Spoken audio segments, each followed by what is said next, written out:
Hi, in this video I want to talk about the answers to the questions about water quality from the Matlock sheet. These are based on the 2008 WJEC A-level geology exam. You should by now have had a go at these questions.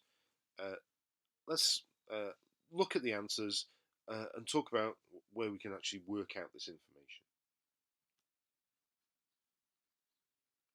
So the first question sets a little bit of background to this area, and it's a simple one to name one metal ore that's been mined in this region. If we look at some of these mineral veins, like the one I've indicated here, you'll see that the elements that can be found within them are actually labelled up. So in this case, we can see that we've got lead or galena as the ore mineral. You can, of course, just answer PB or PB ore.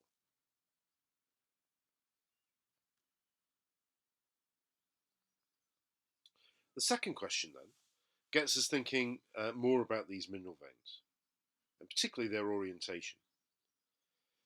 So box C on the map has got 4 mineral veins in it. You need to add the orientation of these veins to this tally chart to complete some totals. Let's put those in now.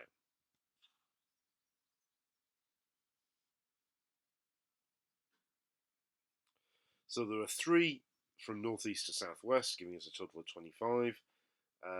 There's another one from northwest to southeast, giving us a total of 17. Mark for each. We then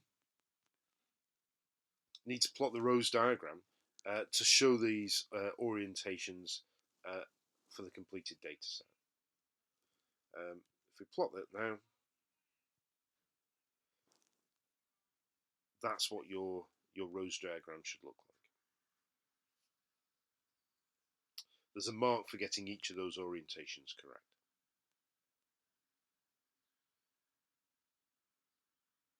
Okay. The third question then, notice how though they're all related. Okay, this is part 3 of the first question, I suppose would be a better way of looking at it, is to describe and account for the orientation and distribution of mineral veins on this map. Now there's a number of things we can talk about here. If we break the question down a bit, let's look at the direction, the orientation first of all. Most of them are from northeast to southwest. Quote the number if you like. You can also then refer to the other directions that are there. The distribution of these, if you look at the rock units that we find these in, it's in the limestone rock. You could talk about the areas of the map as well if you wish, but really the key to these mineral veins is that they're found within the limestone. Even the areas that are marked as head, remember head is a superficial deposit. It's sitting on top of the limestone. And then you're asked to account for these, give a reason for this. And there's got to be clearly some weaknesses within this rock. Whether that's down to jointing, remember in the limestone there's going to be very well jointed, there'll be lots of parallel cracks. It could be faulting that's causing this. They do run parallel to some of the faults in this area. Could be related to the folding of the beds as a result of the stress directional field. Some type of reference to that will pick you the mark up.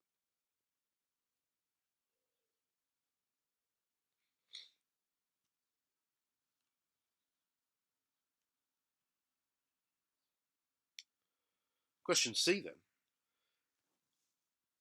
puts forward a theory that some of these mineral veins have been formed along vertical fault planes.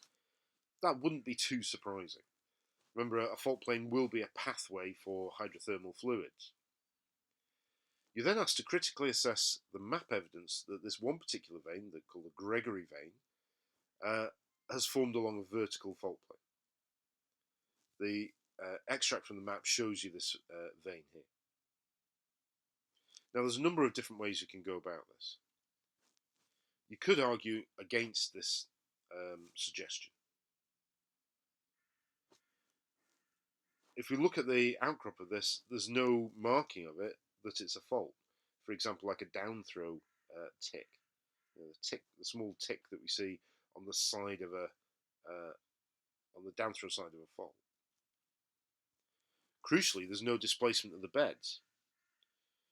Now, that could be because it is a vertical fault, but we might expect to see something, particularly with a small dip on these beds. Clearly, this vein isn't vertical. The outcrop pattern is gently curved. It's going to be steep because it's almost a straight line, but crucially, it's not a straight line. If it was a vertical structure, it would be outcropping as a straight line regardless of the shape of the land. There are some arguments you could make for this statement. It is parallel to some the other faults on this map. That could be a coincidence though, and it is roughly linear, but again, it's not a straight line. There's 2 marks for this. Make any 2 valid points there, and you'll pick them up. I think there's plenty to go out there. My personal opinion, there's no way that can be a vertical fault.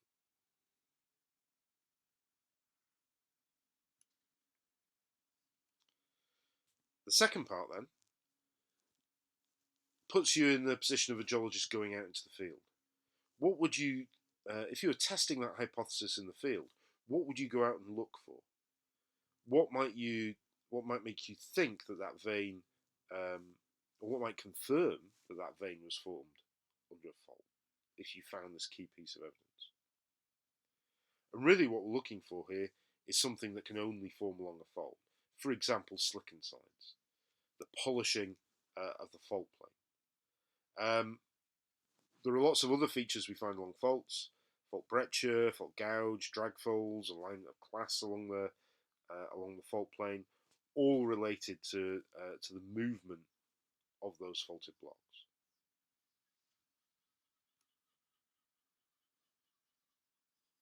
Part D then starts to think about radon in the water. You're given some more information about the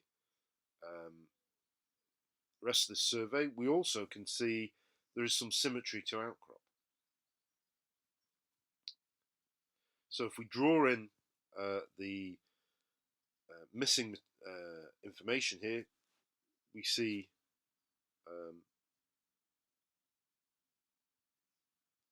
what the graph should look like. The 2 areas that have asterisks, those are the key points, the key marking points for this question. You're then asked to describe and account for these changes.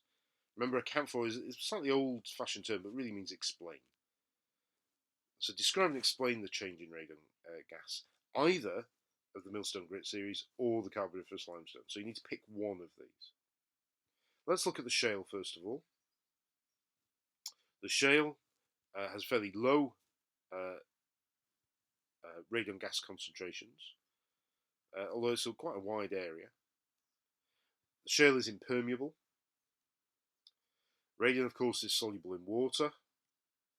So, but in this case, water is unable to transport radon through the rocks because it can't move through this impermeable shale.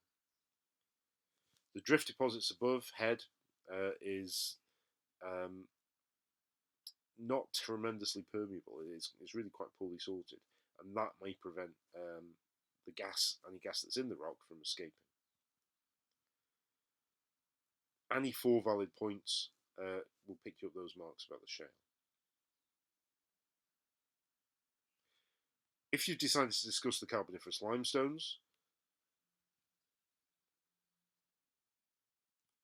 here we've got high values, although they're in a more confined area.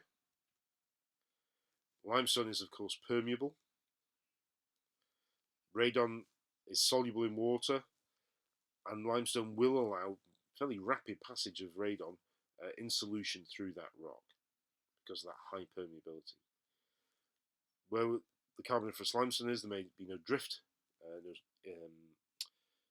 surface deposits, covering up, capping the limestone, so allowing that radon to escape. Again, any 4 of those points is going to pick you up the marks.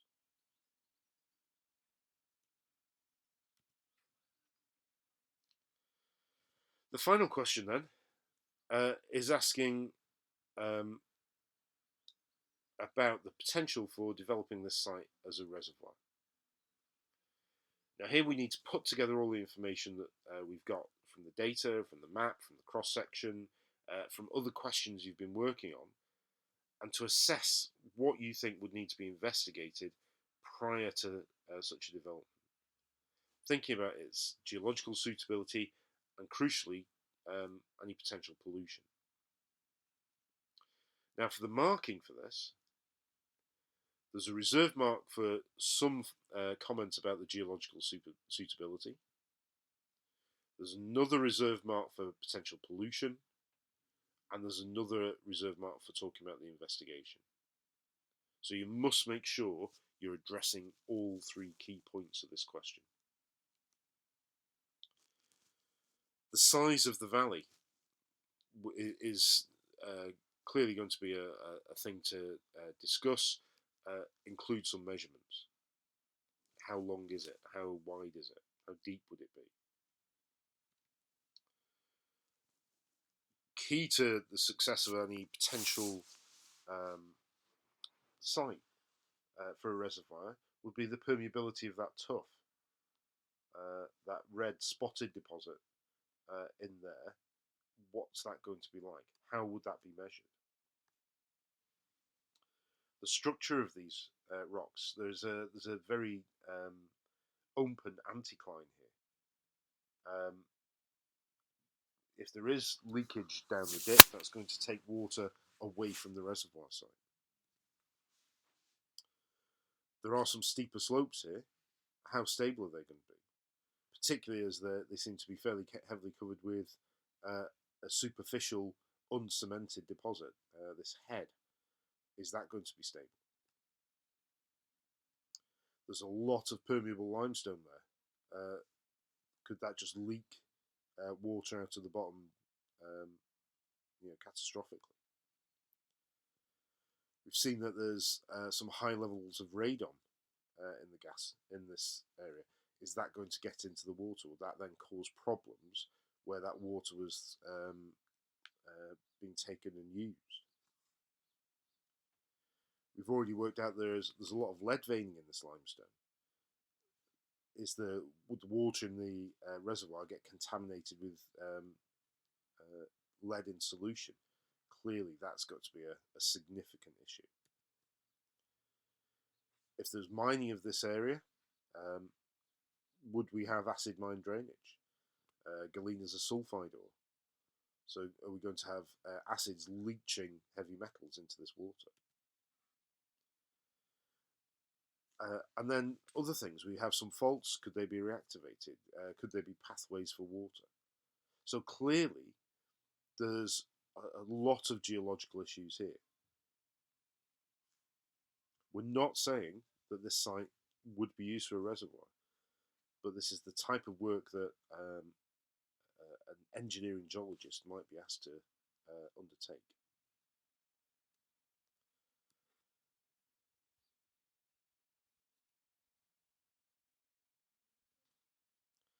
Okay, as we see the sunset over Matlock Bath, the closest you can get to being at a seaside resort in the middle of the country in Derbyshire. This map really does start to show us the interaction between these different geological features in one site that can contribute to engineering geology problems and geohazards. It's important to consider all of these aspects together to give full answers. Okay, if you've got any questions, get in touch. I'll see you next time.